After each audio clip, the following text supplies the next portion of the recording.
അധിഷ്ഠിതമാണ് ലളിതഗാനം. അതായത് ആ ശാസ്ത്രീയ സംഗീതത്തിൽ നിന്ന്, അതായത് കർണാടക സംഗീതം എന്ന് പറഞ്ഞാൽ ശാസ്ത്രീയ സംഗീതത്തിൽ നിന്ന് അതിൻ്റെ ഒരു വകഭേദം എന്നുള്ള രീതിയിൽ അതിൽ നിന്ന് ഉൾക്കൊണ്ട അതിൻ്റെ അംശമായിട്ടാണ് ലളിതമായി പാടുന്ന ഒരു സംഗീതമായിട്ടാണ് ലളിത സംഗീതം. ഇന്ന് മിക്കവാറുമുള്ള ലളിതഗാനങ്ങളെല്ലാം ലളിത സംഗീതമായിട്ട് നല്ല സംഗീതാത്മകമായിട്ട് തന്നെയാണ് ചെയ്യുന്നത്, പാടുന്നത്.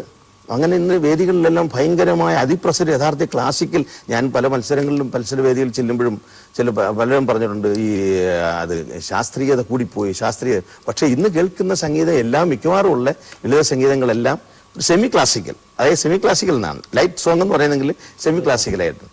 അപ്പോൾ ആ സെമി ക്ലാസിക്കൽ രൂപത്തിലാണ് ഇന്നത്തെ ലളിതഗാനങ്ങളെല്ലാം. അത് ഭയങ്കര അതിൻ്റെ അതിപ്രസരമായി പോയി. പക്ഷെ അങ്ങനെ വെറും ലൈറ്റായിട്ടുള്ള പാട്ടുകൾ അതെല്ലാം ഈ സിനിമ ഗാനങ്ങളിലേക്ക് വന്നിട്ട് ഈ വെസ്റ്റേൺ മ്യൂസിക്കൊക്കെ കടത്തി അതിനൊരു വേറൊരു നിറം കൊടുക്കുന്ന ലളിത സംഗീതം എന്ന് പറഞ്ഞു കഴിഞ്ഞാൽ സംഗീതാത്മകമായിട്ട് തന്നെ അവതരിപ്പിക്കുന്ന ഒരു ഗാനമാണ്. അത് ലളിതമായിരിക്കുന്നു, ലളിതമായി അത് പദങ്ങൾ എല്ലാം ലളിതമായ പദങ്ങൾ സംഗീതം ലഘൂകരിച്ചത് പാടുന്നു എന്നുള്ളേ ഉള്ളൂ. അതിന് ഈ സംഗീതത്തിന്റെ ഉൾക്കൊള്ളാതെ ലളിതഗാനം ഒരിക്കലും ഇന്നുവരെ കേട്ടിട്ടില്ല, അത് അവതരിപ്പിച്ചിട്ടില്ല. അതിന് ഉദാഹരണം നമ്മുടെ ഈ കർണാടക സംഗീത ലോകത്ത്, കർണാടക സംഗീത കച്ചേരിയിലൂടെ മലയാളത്തിൽ ഇന്ന് വളരെ പ്രശസ്തനായി തീർന്ന, ലോക പ്രശസ്തനായിക്കൊണ്ടിരിക്കുന്ന നമ്മുടെ ഗാനഗന്ധർവനായ ദാസേട്ടന്റെ ആ ഒരു സംഗീത പാരമ്പര്യം. അപ്പൊ ആ സംഗീതത്തെ കുറിച്ച് ജനങ്ങൾക്ക് ഏറ്റവും കൂടുതൽ ഇഷ്ടം തോന്നിയിട്ടുള്ളതാണ്. കർണാടക സംഗീതത്തെ അപേക്ഷിച്ച് അദ്ദേഹത്തിന്റെ പല ഗാനങ്ങളും ഇന്ന് ഇഷ്ടപ്പെട്ടു വരുന്നു. ഈ കർണാടക സംഗീതത്തിന് ഇപ്പോൾ ഞാൻ കണ്ടുവരുന്ന ഒരു കാഴ്ച എന്ന് പറഞ്ഞാൽ പലരും കർണാടക സംഗീതം കേൾക്കാൻ താല്പര്യം കാണിക്കുന്നില്ല. ഈ അടുത്ത കാലത്ത് തന്നെ ഒരു വേദിയിൽ വളരെ കുറവായിരുന്നു കർണാടക സംഗീതം കേൾക്കാൻ. അപ്പൊ അതിനെന്താണ് കാരണം? കർണാടക സംഗീതം കേൾക്കാൻ വേദികൾ കുറവ് എന്ന് പറയുന്നത് തെക്കൻ കേരളത്തിൽ, എൻ്റെ അനുഭവത്തിൽ വടക്കൻ കേരളത്തിൽ ചെന്നാൽ അവിടെ നമ്മൾ ക്ഷേത്ര കലകളായ ഏറ്റവും പ്രധാനപ്പെട്ട സംഗീത കച്ചേരിയാണ് അവിടെ. 10 ദിവസം കച്ചേരി, 10 ദിവസം ഉത്സവം ഉണ്ടെങ്കിൽ 10 കച്ചേരിയും 10 കമ്പവുമാണ് അവിടുത്തെ പരിപാടി. അത് നമ്മൾ അവിടെ പോകുന്ന വേദികളിൽ വലിയ വലിയ മഹാരഥന്മാരായ മദ്രാസിൽ നിന്നും ബാംഗ്ലൂരിൽ നിന്നും ആന്ധ്രയിൽ നിന്നൊക്കെ മഹാരഥന്മാരായ സംഗീതജ്ഞന്മാർ വന്ന് കച്ചേരി നടത്തുമ്പോൾ ഞാൻ ഇപ്പോൾ ഈ അടുത്ത സമയത്ത് തന്നെ ഒരു 2 വർഷങ്ങൾക്ക് മുമ്പൊക്കെ ഈ നമ്മൾ ആ ചേർത്തലയൊക്കെ കാർത്തിയാനി ക്ഷേത്രം അവിടെയൊക്കെ ചെന്നിട്ട് അവിടുത്തെ ഓഡിയൻസിനെ കണ്ട് ഞാൻ അത്ഭുതപരന്തരനായി പോയി. കാരണം ഇത്രയും ജനങ്ങൾ കച്ചേരി കേൾക്കാൻ വരുന്നുണ്ടോ എന്നാണ്. അതേസമയം അതേ എന്തിന് തന്നെ ഈ വർഷം ഞാൻ 2-3 കൊല്ലത്തെ 2-3 കച്ചേരി പാടി.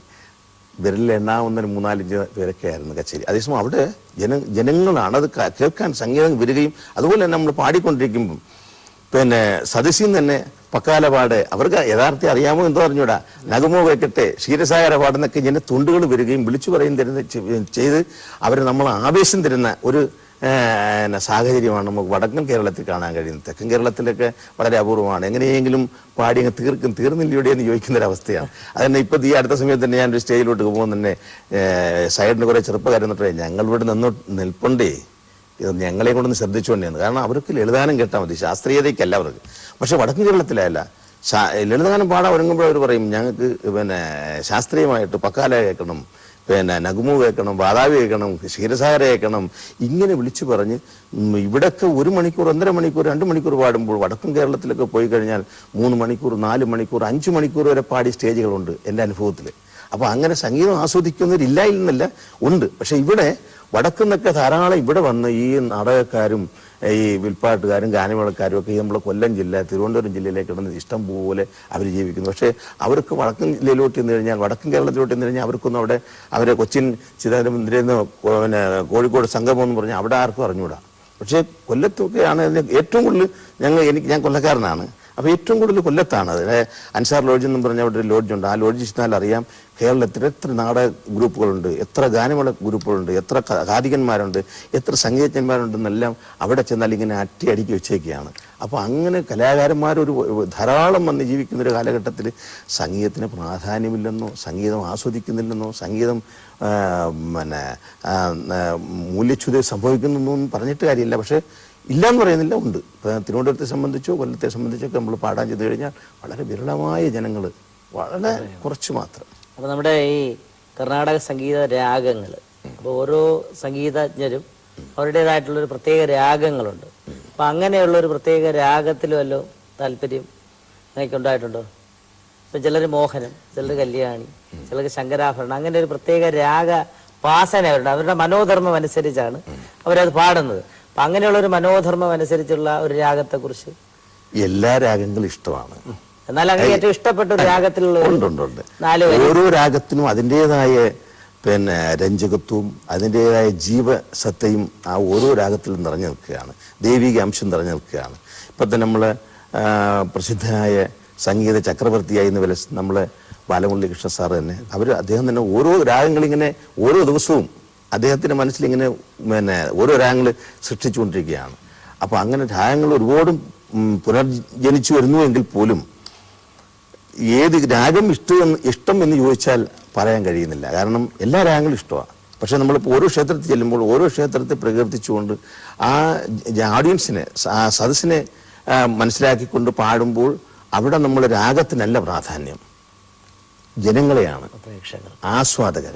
ആസ്വാദകർ അറിഞ്ഞ് പാടുന്നവനാണ്. യഥാർത്ഥത്തിൽ കലാകാരൻ എന്ന് പറയുന്ന ആസ്വാദകരാണ്. നമ്മളൊരു സംഗീതജ്ഞനാണെങ്കിലും എന്നെ സംഗീതജ്ഞനാക്കുന്നതോ അല്ലെങ്കിൽ എൻ്റെ ഗായകനാക്കുന്നതോ അല്ലെങ്കിൽ ഒരു പാട്ടുകാരനാക്കുന്നതോ യഥാർത്ഥത്തിൽ ആസ്വാദകനാണ്.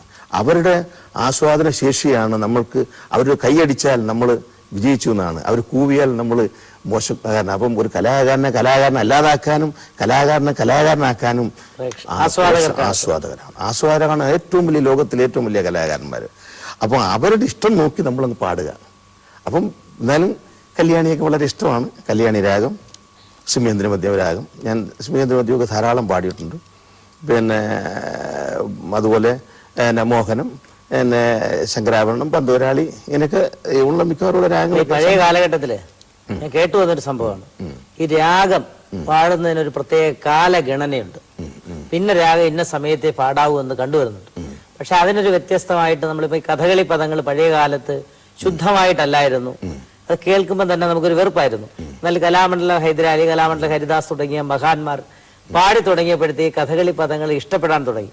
അപ്പൊ അങ്ങനെ കഥകളി പദങ്ങൾ ഇഷ്ടപ്പെടുന്ന രീതിയിൽ ഈ കർണാടക സംഗീത കച്ചേരിയിൽ ഈ രാഗങ്ങൾ കാലഗണന അല്ലാതെ ഇപ്പം പാടുന്നതായിട്ട് തോന്നുന്നുണ്ടോ? ഉണ്ട്. അതിൻ്റെ ചരിത്രം പറഞ്ഞാൽ പണ്ട് സംഗീതം ഉത്ഭവിച്ച് തുടങ്ങി ഇങ്ങോട്ട് വന്ന ഒരു 4-ാം നൂറ്റാണ്ട് കാലഘട്ടം ഇങ്ങോട്ട് വന്ന വേദകാലം തുടങ്ങി സംഗീതം ഇങ്ങോട്ട് വന്നപ്പോൾ അന്ന് അവരവർക്ക് ഇഷ്ടപ്പെട്ട രീതിയിൽ അവരവർക്ക് സ്വാധീനിക്കാൻ കഴിയുന്ന തരത്തിലുള്ള രാഗങ്ങളെ തിരഞ്ഞെടുക്കുക, അവരത് പാടുക. ദീപക് രാഗം പാടി തീ കത്തിക്കുക, അമൃതവർഷൻ രാഗം പാടി. ഇപ്പം മുത്തുസ്വാമി ദീക്ഷിതരൊക്കെ അദ്ദേഹം അമൃതവർഷൻ രാഗം പാടി മഴ പെയ്ച്ചിട്ടുണ്ടെന്നാണ്. അപ്പോൾ അങ്ങനെയൊക്കെ പാടി താൻസന്റെ അന്ന് ആസ്ഥാന വിദ്വാനായിരുന്ന താൻസൻ ദീപക് രാഗം പാടി തികച്ചു അക്ബർ ചക്രവർത്തിയുടെ സദസ്സിൽ. അപ്പോൾ അങ്ങനെയൊക്കെ ധാരാളം അന്ന് തിരഞ്ഞെടുത്ത് രാഗങ്ങൾ പാടി പോകുന്നൊരു കാലഘട്ടം ഉണ്ടായിരുന്നു. എന്നാൽ സംഗീത പിതാമഹനായിട്ട് നമ്മൾ ഇന്നും അംഗീകരിച്ചുകൊണ്ടിരിക്കുന്ന പുരന്ദരദാസരുടെ കാലഘട്ടം തൊട്ടാണ് ഇതിനൊരു ചിട്ടക്രമം. ഈ രാഗങ്ങൾ ധാരാളം ഉണ്ടെങ്കിൽ പോലും അത് ഇന്ന രീതിയിൽ പാടണം, ഇന്ന രീതിയിലായിരുന്നാലേ അത് പാട്ടിനൊരു പാഠ്യക്രമം ഉണ്ടാക്കിയെടുത്തിട്ട് ഇന്ന രീതിയിൽ പാടണമെന്നൊരു ചിട്ടക്രമം ഉണ്ടാക്കി, ഒരു പാഠ്യക്രമം ഉണ്ടാക്കി ഈ വരുന്ന പിൻഗാമികൾക്ക് വേണ്ടി സംഭാവന ചെയ്ത ഏറ്റവും മഹൽ വ്യക്തിയാണ് പുരന്ദരദാസർ. അദ്ദേഹത്തിന്റെ കാലത്തിന് ശേഷം പിന്നെ ധാരാളം രാഗങ്ങൾ ഇങ്ങനെ പാടുന്നു. അപ്പൊ അത് ഇന്ന സമയത്ത് ഇന്ന രാഗമേ പാടാവൂ എന്ന് ഇപ്പൊ പറയാനൊക്കത്തില്ല. കാരണം രാവിലെയല്ല കച്ചേരി, രാത്രിലത്തെ കച്ചേരിക്ക് നമ്മൾ രാവിലെ പാടുന്ന ഭൂപാള രാഗം ചെന്ന് പാടിയ ലേഖത്തില്ല. അപ്പോൾ അതിന് നമ്മൾ രാത്രി പാടുന്ന രാഗം തന്നെ പാടിക്കൊണ്ടിരുന്നാലും ശരിയാവത്തില്ല.